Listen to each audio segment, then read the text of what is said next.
everyone, welcome back to Catholic Home Life. My name is Lindsay and this video is part of a series that I'm doing on the Handbook for Catholic Moms by Lisa Hendy.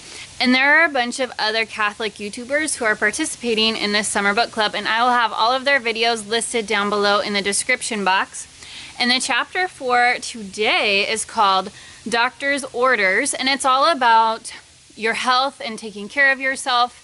There's also a section in there about natural family planning, and I thought that was really interesting because this also happens to be Natural Family Planning Awareness Week, and I have actually been wanting to talk about NFP, that's the short term. I've been wanting to talk about that ever since I started this channel, so I felt like this was the perfect opportunity with this chapter being all about your health.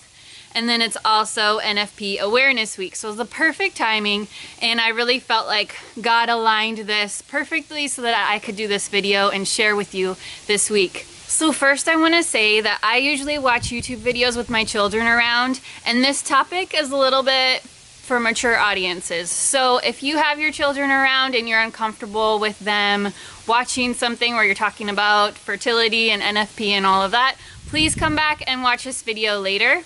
I just want to put that out there and have a little warning. Also, this is a topic that I know not a lot of people agree with me on this, but I just ask that you be respectful and kind in the comments down below. I'd be happy to talk to you about it more if you're interested, but I know that I'm definitely in the minority on this issue.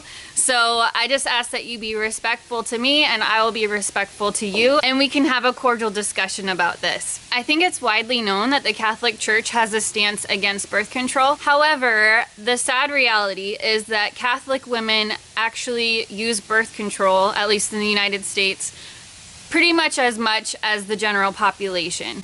And I think that that's because they just don't know what the church teaches, and they don't know why the church teaches what she does. So today I just wanted to share a little bit about my story, because I kind of come from a background where I didn't believe in what the church taught, and my views have changed along the way. So I wanted to share that story with you. I read some statistics recently, and this was taken from a survey 10 years ago, back in 2008, and it said that of all the women in the United States who are of childbearing years, that 88% of them are using contraception other than natural family planning. So we're talking about sterilization, the pill, and IUDs and other hormonal birth control, and also condoms, that's another one. So all of that is about 88%.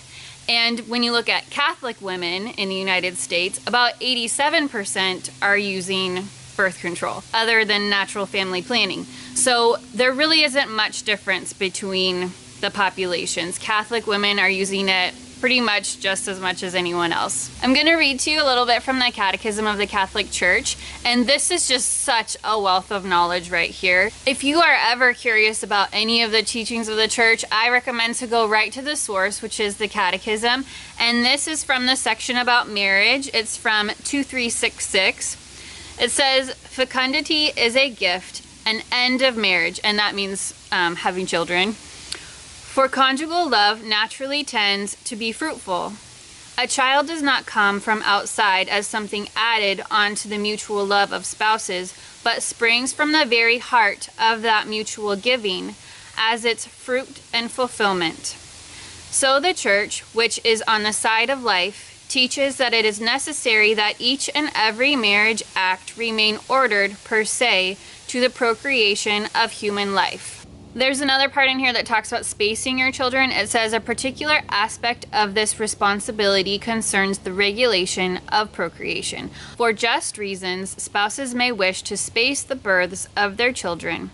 It is their duty to make certain that their desire is not motivated by selfishness, but is in conformity with the generosity appropriate to responsible parenthood."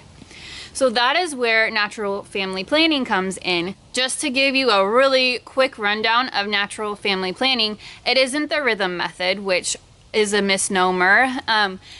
The rhythm method is like taking the rhythm of an average woman's cycle and applying it to everyone, but really all women are so different. So natural family planning teaches you to learn about your body and about the signs of your fertility so that you can acknowledge them and then within your marriage abstain during your fertile time. That is basically what it is. There's so much information out there learning about how to do this. So you're just acknowledging God's design for women.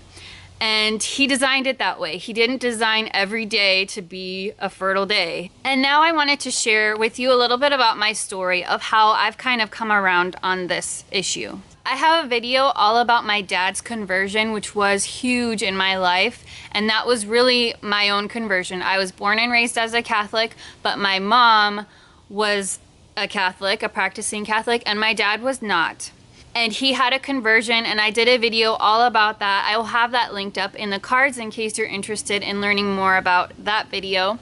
But just to give you the side of his conversion relating to contraception, when I was a young girl, my parents used contraception. They conceived my brother before they were married, and then they had me 2 years later, and then my dad and my mom, they were done. They thought they were done, especially my dad. He didn't want to have any more children.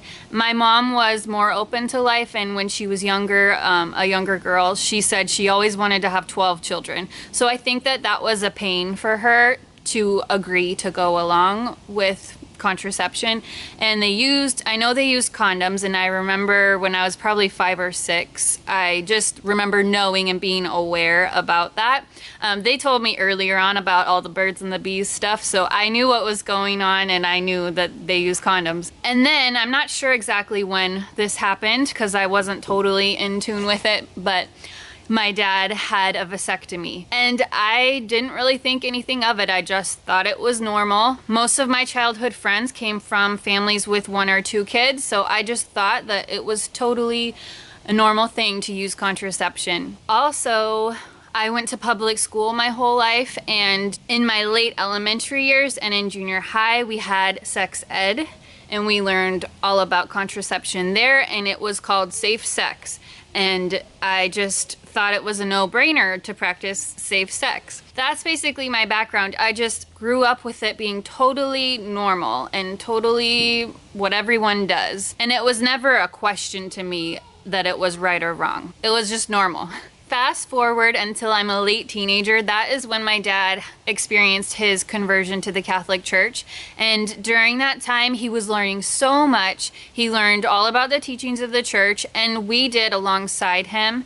And he learned about the teachings against contraception and that you should be open to life in your marriage. I think it probably took him some time to come around on that. I'm not exactly sure his personal side of that. But at some point, he believed that the church was right on this, and he had regret about it. But there's one moment that I had with my dad that changed everything for me, and I'll never forget it. I was in the living room of our house, and I was sitting on the floor, he was on the couch, and I just remember sitting there with him, and I don't know what brought it up, but I was just thinking about abortion, and that's something that I had been learning about at that time, and just how awful it was.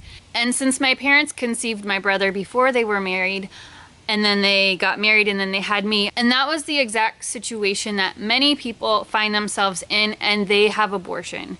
They're not married, they conceive a child, and then they have an abortion because they feel like they can't take care of that child outside of marriage. So I realized that my parents were in that situation, and they chose life. And I was sitting in the living room, and I said, "Dad, thank you for choosing life. Thank you for saying yes to me and my brother." And he looked at me, and I'll never forget this. He paused, and he started to cry.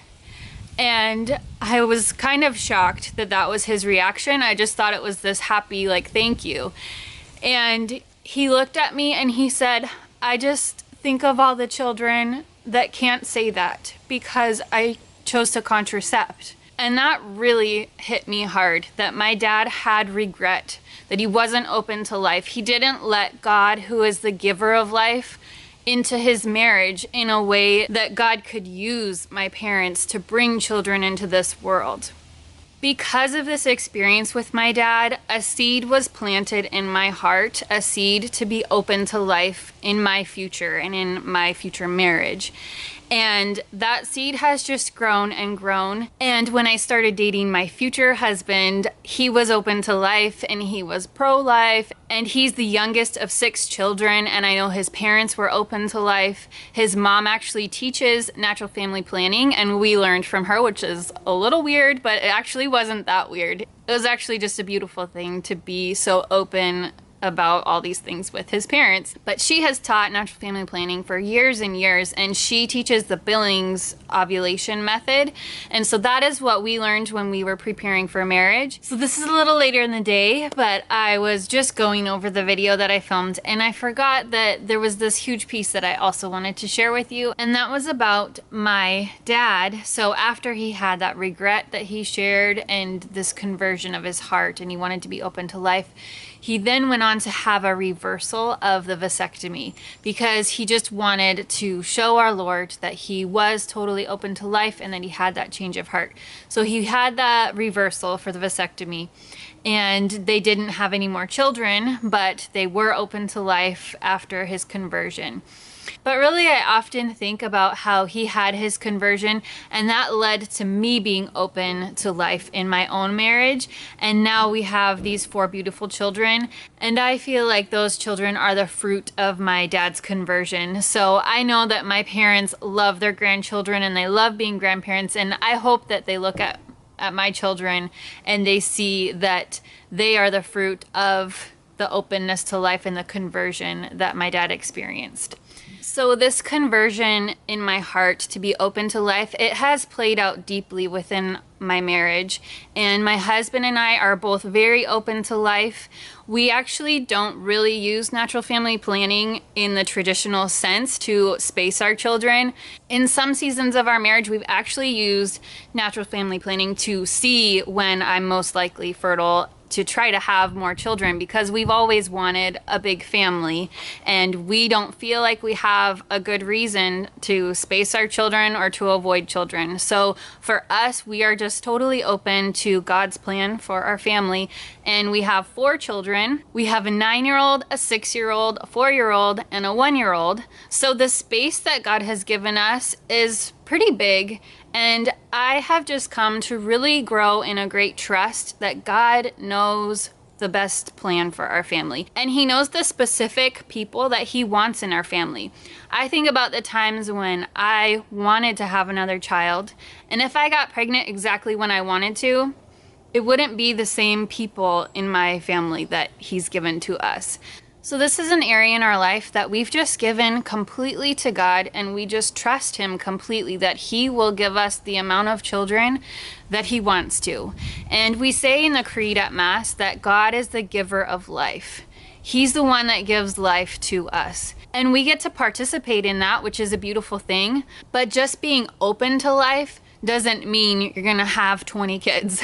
It doesn't even mean you'll necessarily have any children. Some people are open to life and they don't have children. Some people are open to life and they have 1 child or 2 children. Some people have 10 children. God designs your family in all different ways. And that's kind of a whole different subject about being open to life and what that looks like practically. But I would just encourage you, if you are interested in looking into NFP, there's so many resources out there, and I will have some of those resources listed in the box down below. If you have any questions about anything that I said in this video, please respectfully leave a comment down below, and I'm happy to talk to you about it and to point you in the direction of different resources that I know about. I know this is a subject that can be so hard and raw for people, but I just ask that you keep an open mind and for you to look into the actual teachings of the Catholic Church, specifically in theology of the body. That will give you a lot of background and knowledge about why the church teaches what she does and the beauty of the teachings of the Catholic Church. Thank you so much for watching this video, and I hope that you are doing well, that you have a great day, and I'll talk to you in my next video. God bless you. Bye. There's an airplane. Oh, wait. Airplane. Oh my gosh. And sprinklers. Airplanes and sprinklers.